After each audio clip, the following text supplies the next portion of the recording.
Hello, my kiddos. Guess what happened?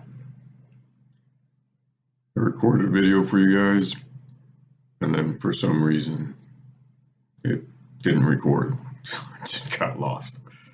So I'm doing this a second time tonight. Okay.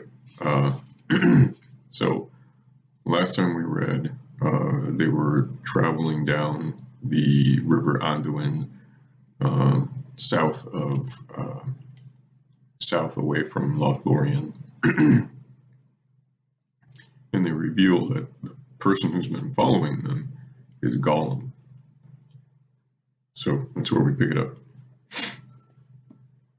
With great efforts, they checked the boats and slowly brought them about. But at first, they could make only small headway against the current. And all the time, they were carried nearer and nearer to the eastern bank. Now, dark and ominous, it loomed up in the night.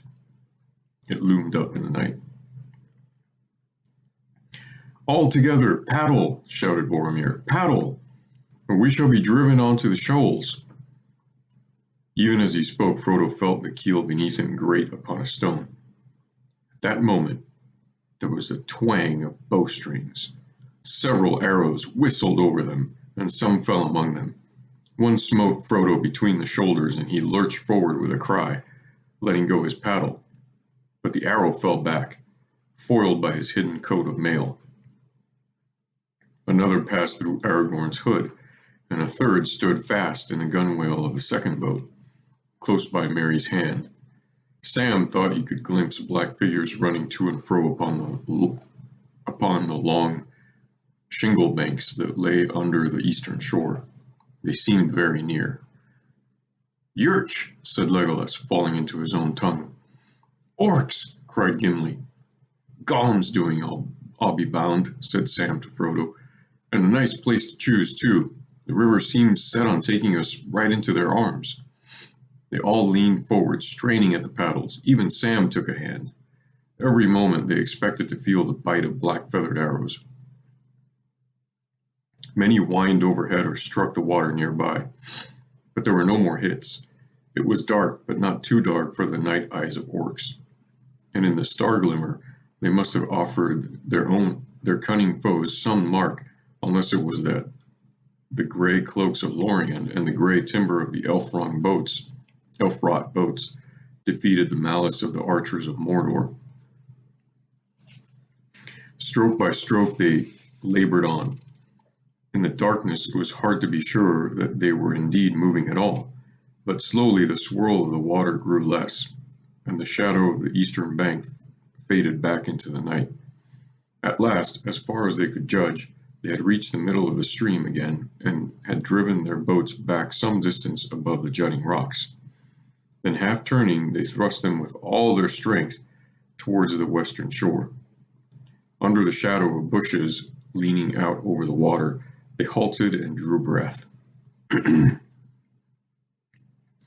Legolas laid down his paddle and took up the bow that he had brought from Lorien. Then he sprang ashore and climbed a few steps up the bank. Stringing the bow and fitting an arrow, he turned, peering back over the river into the darkness. Across the water there were shrill cries, but nothing could be seen. Frodo looked up at the elf standing tall above him. As he gazed into the night, seeking a mark to shoot at, his head was dark, crowned with sharp white stars that glittered in the black pools of the sky behind. But now, rising and sailing up from the south, the great clouds advanced, sending out dark outriders into the starry fields. A sudden dread fell on the company. "Elbereth Gilthoniel," sighed Legolas as he looked up. Even as he did so, a dark shape, like a cloud and yet not a cloud, for it moved far more swiftly, came out of the blackness in the south and sped towards the company, blotting out all light as it approached. Soon it appeared as a great winged creature, blacker than the pits in the night. Fierce voices rose up to greet it from across the water. Frodo felt a sudden chill running through him and clutching at his heart. There was a deadly cold, like the memory of an old wound in his shoulder. He crouched down as if to hide. Suddenly the great bow of Lorien sang. Shrill went the arrow from the elven string. Frodo looked up. Almost above him the winged shape swerved. There was a harsh croaking scream as it fell out of the air, vanishing down into the gloom of the eastern shore. The sky was clean again. There was a tumult of many voices far away, cursing and wailing in the darkness, and then silence. Neither shaft nor cry came again from the east that night. After a while Aragorn led the boats back upstream. They felt their way along the water's edge for some distance until they found a small shallow bay. A few low trees grew there close to the water, and behind them rose a steep rocky bank. Here the company decided to stay and wait the dawn. It was useless to attempt to move further by night. They made no camp and lit no fire, but lay huddled in the boats, moored close together. "Praised be the bow of Galadriel, and the hand and eye of Legolas," said Gimli, as he munched a wafer of lembas. "That was a mighty shot in the dark, my friend." "But who can say what it hit?" said Legolas. "I cannot," said Gimli, "but I am glad that the shadow came no nearer. I liked it not at all. Too much it reminded me of the shadow in Moria, the shadow of the Balrog," he ended in a whisper. "It was not a Balrog," said Frodo, still shivering with the chill that had come upon him. "It was something colder. I think it was—" Then he paused and fell silent. "What do you kiddos think it was?"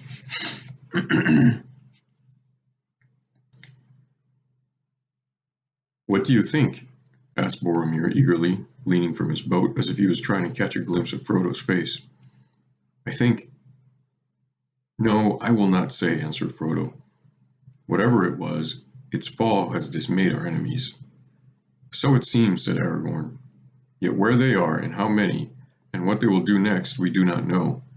This night we must all be sleepless. Dark hides us now, but what the day will show, who can tell? Have your weapons close to hand."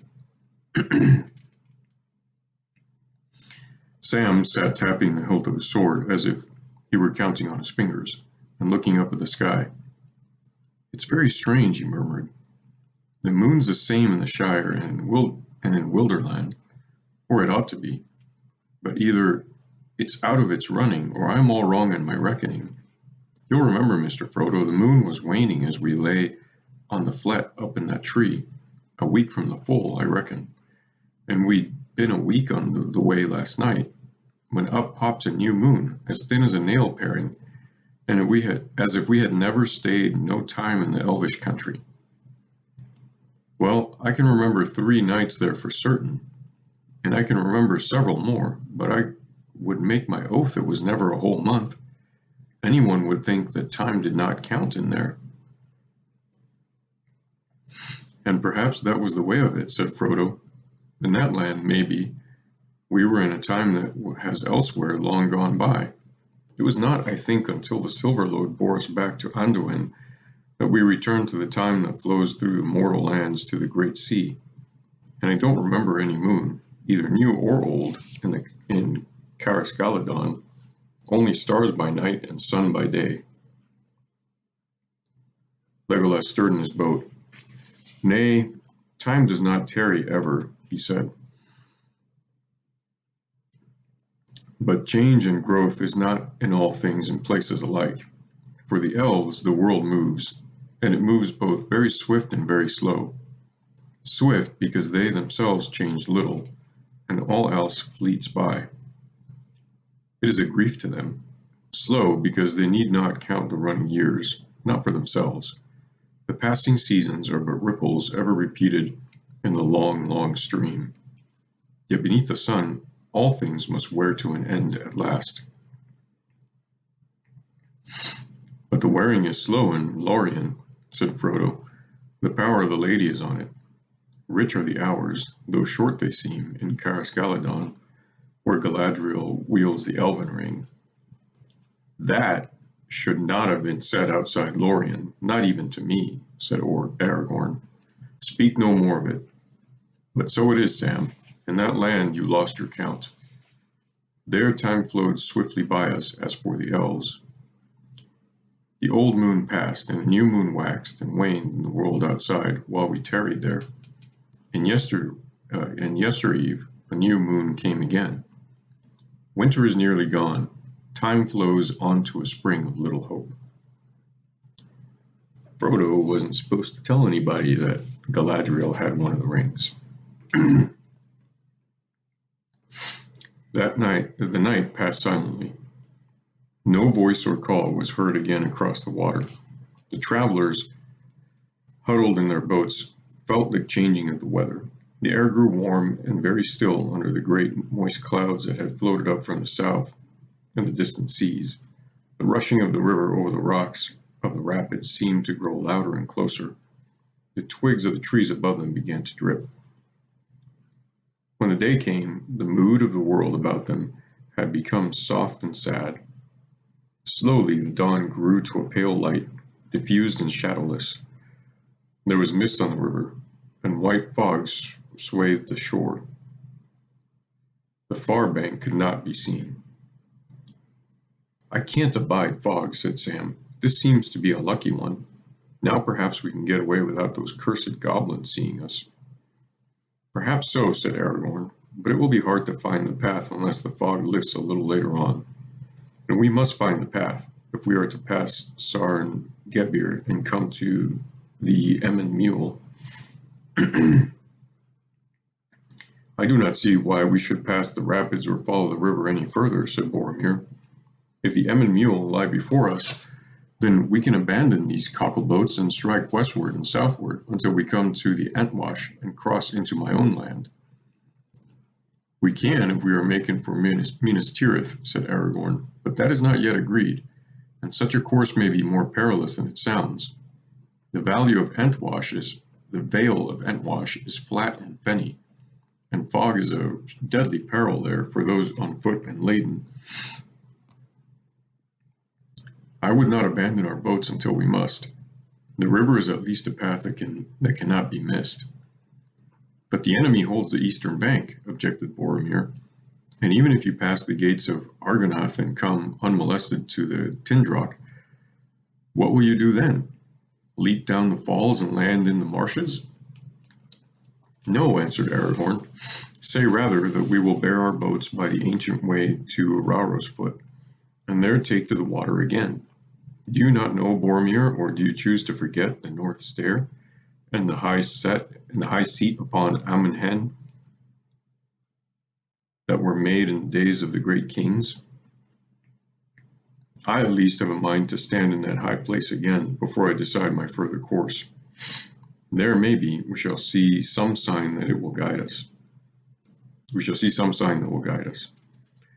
Boromir held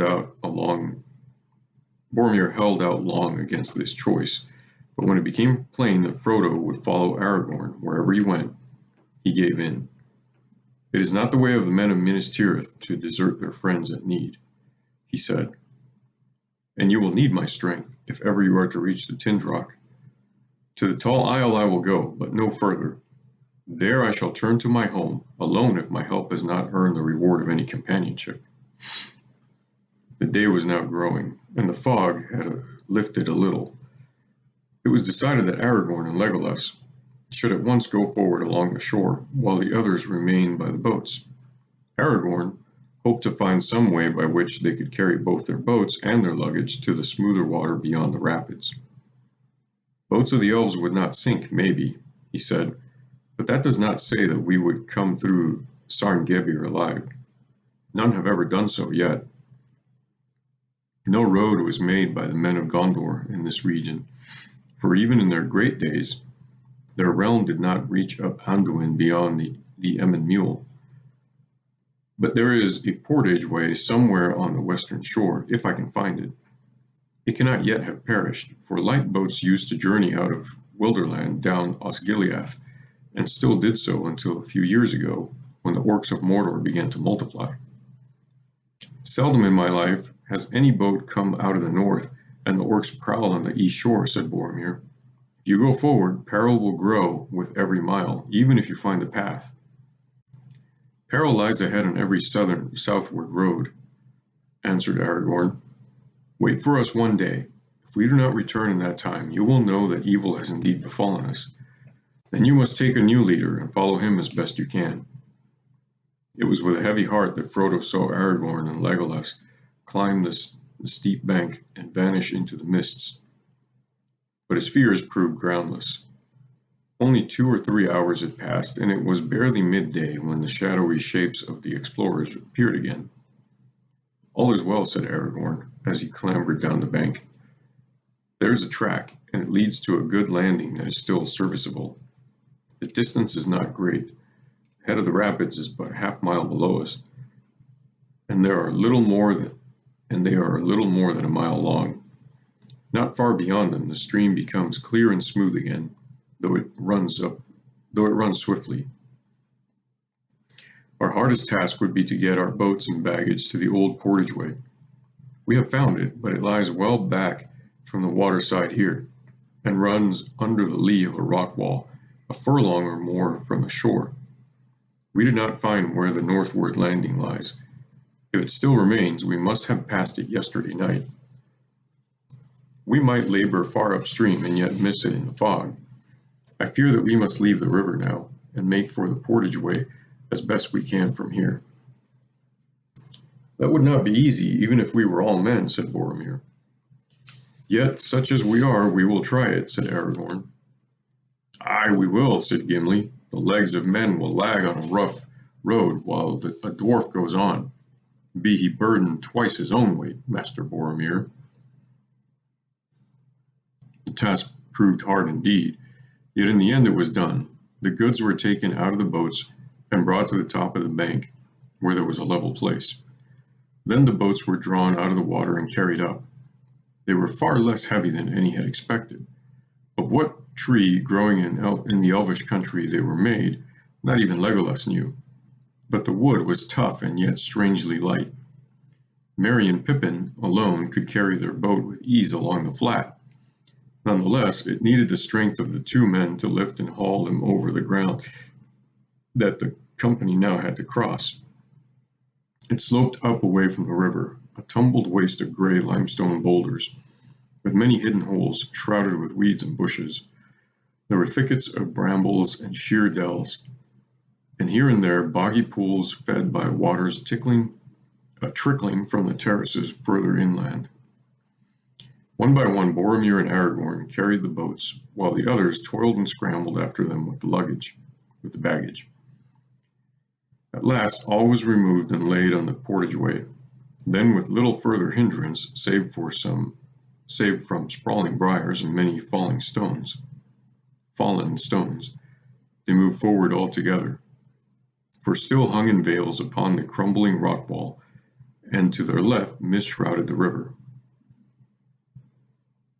They could hear it rushing and foaming over the sharp shelves and stony teeth of Sarn Gebir, but they could not see it.